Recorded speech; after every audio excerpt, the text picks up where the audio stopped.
You may be seated. Good morning, Shabbat Shalom, good Shabbos. Before I begin the sermon-y part of my sermon, a lot of you have gotten texts or emails allegedly from me asking for small favors, asking for gift cards.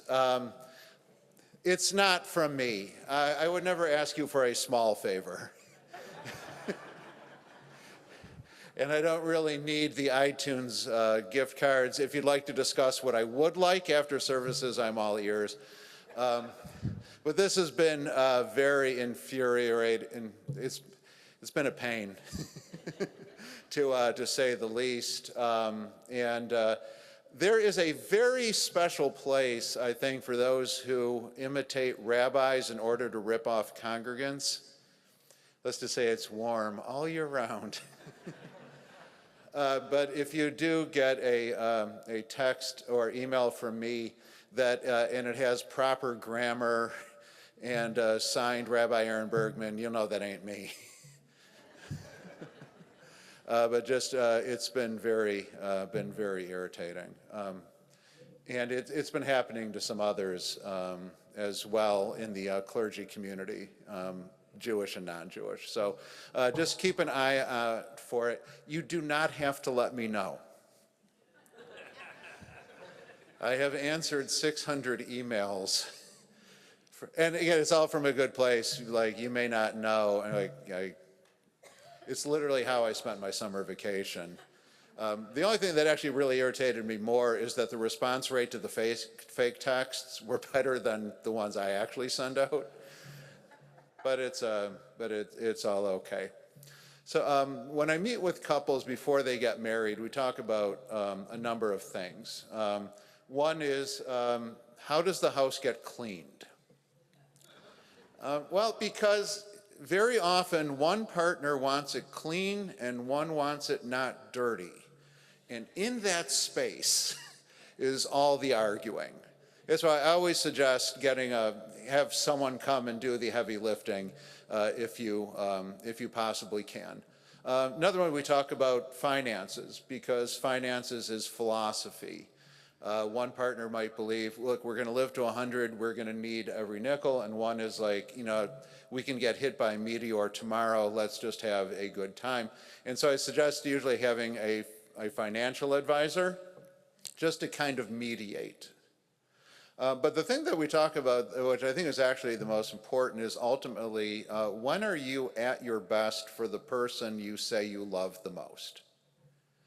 Because very often when people go to work, they're all bright and shiny, and they're very polite during the day, and they come home and they put on their rattiest sweats.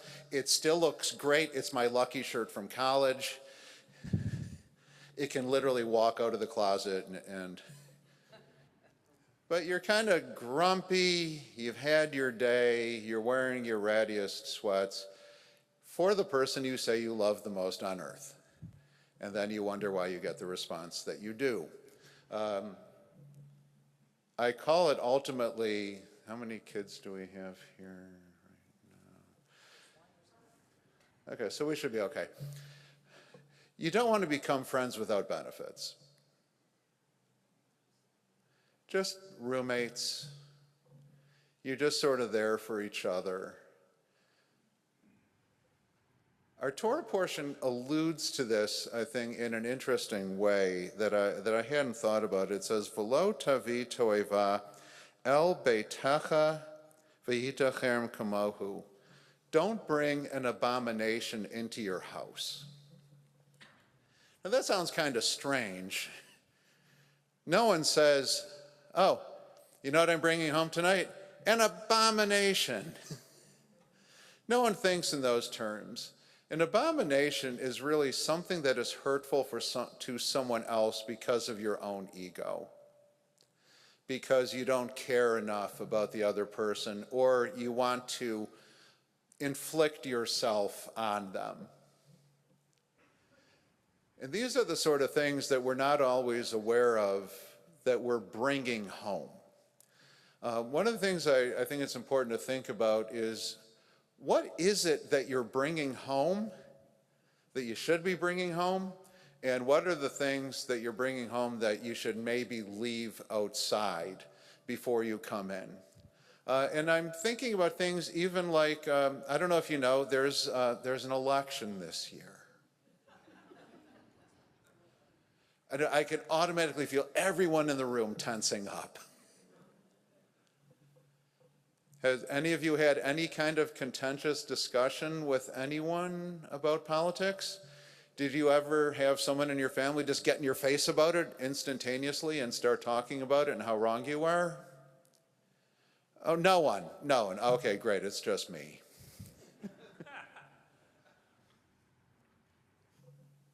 People are inflicting themselves on their loved ones in very, very painful ways, whether it's politics, whether it's, have you ever had anyone share an opinion over race or religion or ethnicity that made you kind of cringe, and it just sort of came out of nowhere? I can wait. Yeah, I can see that the heads are starting to bob a little bit more with each. You know, the people are just bringing maybe their moods. I know someone where the person said, oh, that person's just moody. It's like, they are not moody. To be moody, you need a second mood.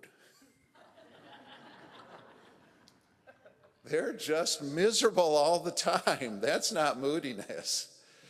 Right, a mood is, you know, everyone gets in a bad mood occasionally. Everyone has a bad day.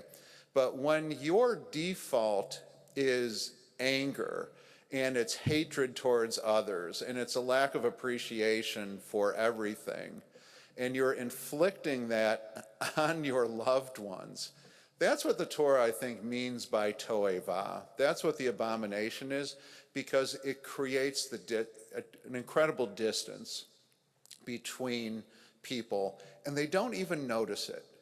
Because again, no one thinks they're bringing home a to'eva. No one thinks that they're bringing in something painful and horrible to the other people.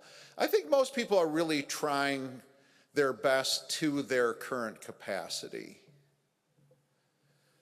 But sometimes what they're bringing, and they may not be aware of, is ancestral trauma. Does anyone have relatives, for going back 10 generations, who were just happy, well-balanced, stable all the time?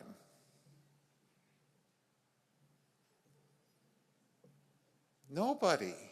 We're all carrying stuff from previous generations and maybe the way we react to a thing.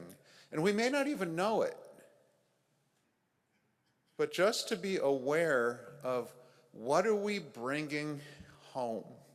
What are we bringing when we walk through the door? And I think that Judaism actually gives tools for how to manage this. Think about a mezuzah.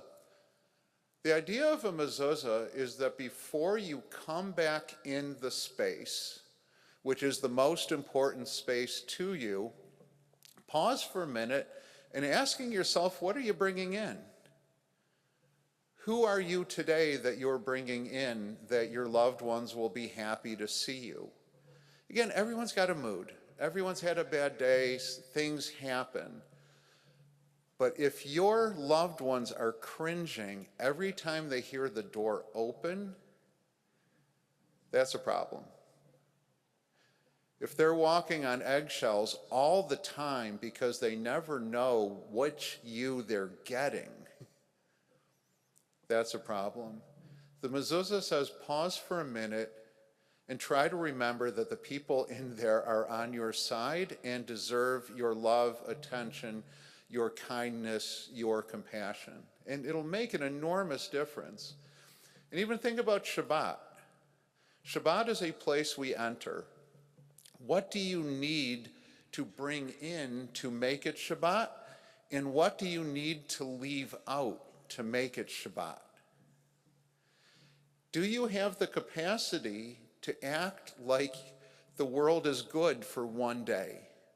Or are you going to use the extra time you have to talk about how terrible everything is? Because at some point, no one's going to want to talk to you anymore. I see people at the end of their lives, And some are surrounded and others are not. Now, some don't have people around them because they've simply outlived everybody, right? And I've seen that. I had a funeral for someone, and they said, "Where are the kids?" Like, in a nursing home. The person was so old that their children were actually in a nursing home as well. That's not what I'm talking about. What I'm talking about is the people who, because everything was terrible, everything was difficult, they appreciated nothing and no one wanted to be around them. And the people who lived their lives with compassion and with openness and care for others had people. Shabbat's a good time to think about which one of us are we? Are we the ones who live with appreciation? Are we the ones who are willing to leave out the ugliness of the world for one day and just embrace what we have? And if we do, it's not going to be an abomination that we're bringing home, but it's going to be the exact opposite. The opposite of an abomination is simcha. It's a sense of joy. It's a sense of meaning in life, even when things are really difficult. I would say especially when things are really difficult. So we're heading toward an ugly political season. We're heading towards all sorts of kinds of ugliness, but we don't have to bring that home. And when we live our lives with that sense of joy and compassion, we can help make some of the ugliness go away. Shabbat Shalom.